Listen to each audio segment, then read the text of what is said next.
Coach, you were 5-79 last year. Why the playoff talk? Well, we made a couple of key trades, and we got the funk. Oh, well, glory be, the funk's on me, Bobby. Keep that funk alive. Keep that funk alive. Well, it's 1975, and we'll just be keeping the funk alive. So what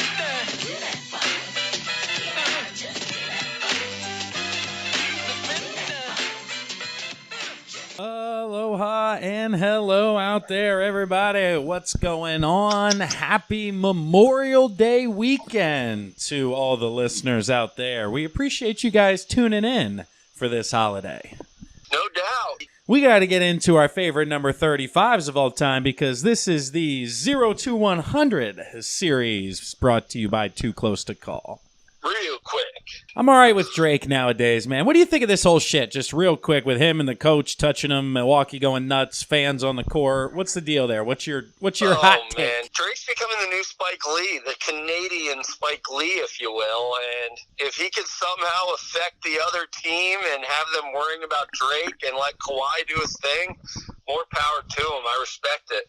Deflecting the blame. He didn't do anything against the Sixers. Yeah, it wasn't in their face. Part of me is like, he's a fan. You're not allowed to be touching the coach. But then I agree with that, yeah. We see our Sixers six-man will give Brett Brown like high fives and stuff like that when they walk past. It's a tough one because it's professional and it's not college. But essentially, like, Drake is one of the biggest donors to Toronto basketball. Drake pays a shit ton of money to sit there, is a huge fan, huge publicity, makes them more money off the court. Business-wise, the people up in the box are looking at that going, I wish he wouldn't, but I'm not going to tell him no because he makes us a fuck ton of money. See, I disagree. I think they're up there like, yes, this is awesome.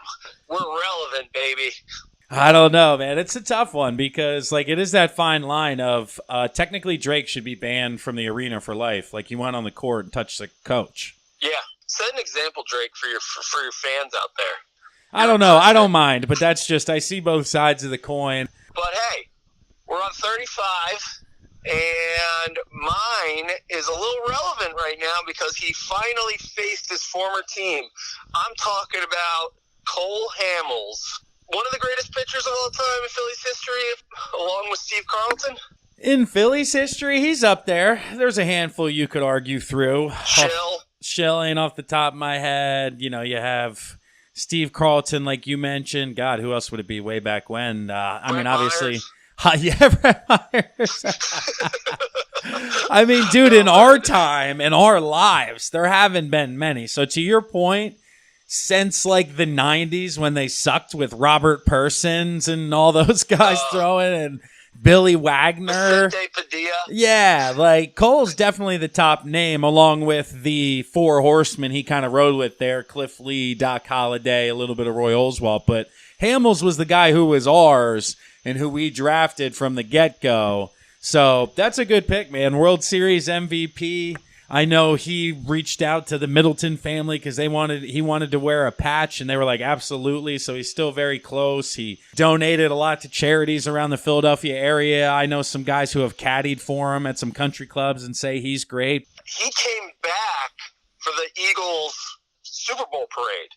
He was in town during the parade, watched the parade, came to a bar where the Fanatic was broadcasting. He came and talked to the guys. Like, that's the shit I love out of my players. And I think Cole Hamels is one of the more underappreciated players in Phillies. I know he's a World Series MVP and all that, but I feel like the 09, where he always seemed to be like kind of complaining about his run support, which rightfully so, but I think that rubbed some of the fans the wrong way and didn't embrace him as much as, say, Doc Holliday, who was only there for 4 years. Cole spent 10 years in Philadelphia. He went 114-90, so a solid win-loss there. He had a 3.30 ERA, almost 2,000 innings pitched, 14 complete games, so over one a year. But he was dominant, man, and he's still throwing nice. He ended up 38-21 in Texas, and in Chicago, since he's been there, he's 8-3, Pag. So the guy can still sling it, and there are rumors of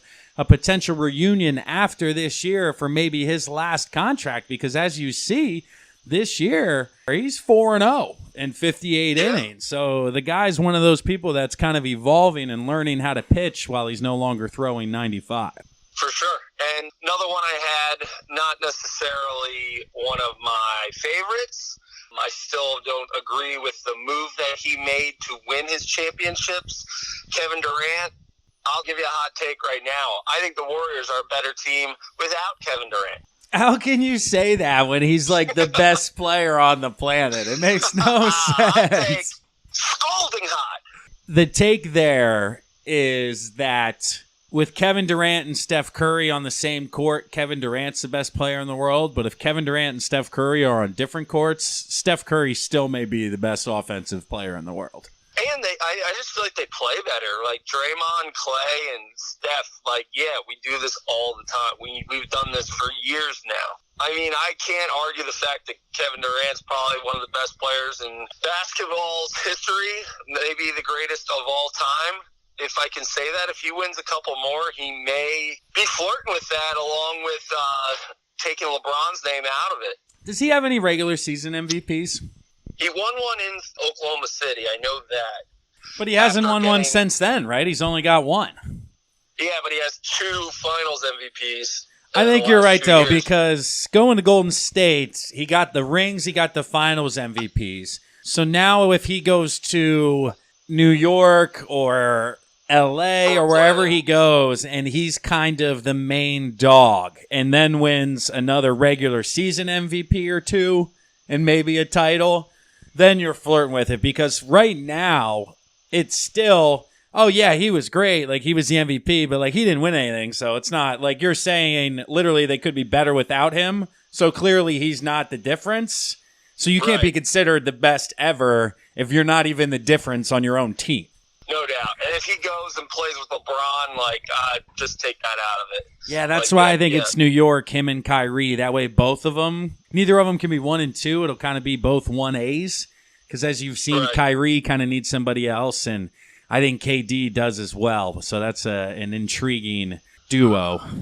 It'll be interesting, man. We'll see how it all pans out, see if he comes back and ultimately wins another one with the Warriors this coming NBA Finals. But who are your 35s? I can't think of anybody else. I was going to say the only 2 other guys that I should mention out of respect from the Diamond are a couple of Hall of Famers, and Ricky Henderson and Frank Thomas, Pags. Eugenics. That's it, baby. Frank Thomas, the big hurt, man. DH, first baseman, over 500 home runs, hit just about 300. 19 years of ball, man. 16 years with the White Sox and then a couple in Toronto. But that dude just mashed baseballs, man. He won 2 MVP awards, finished in the top 5 4 other times. He was fun to watch back in the day. Just a huge man mashing balls.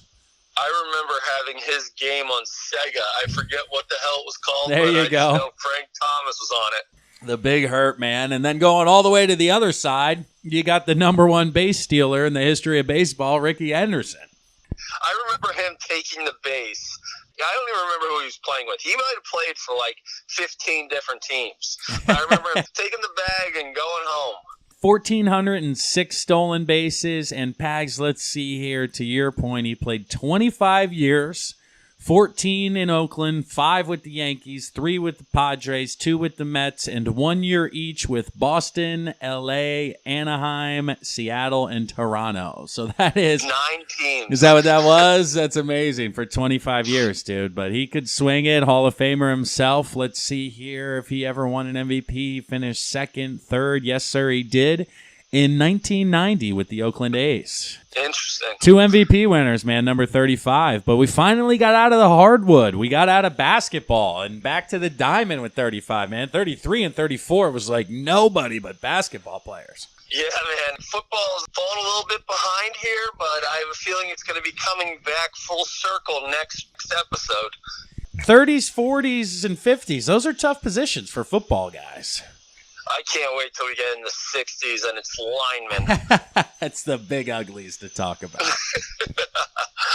Always fun to pick out our favorite numbers. And if we're missing anybody, let us know. Any Steve Mason fans or Sergei Bobrovsky fans out there? Oh, there please you go. let us know. Thanks for listening, as always. This is Miho with Pags, Too Close to Call. This is the 0 to 100 series, giving you our favorite athletes to wear each number. And we'll talk to you guys next week with number 36. Later. Peace. Coach, you were 5-79 last year. Why the playoff talk? Well, we made a couple of key trades, and we got the funk. Oh, well, glory be, the funk's on me, Bobble. Keep that funk alive. Keep that funk alive. Well, it's 1975, and we just be keeping the funk alive.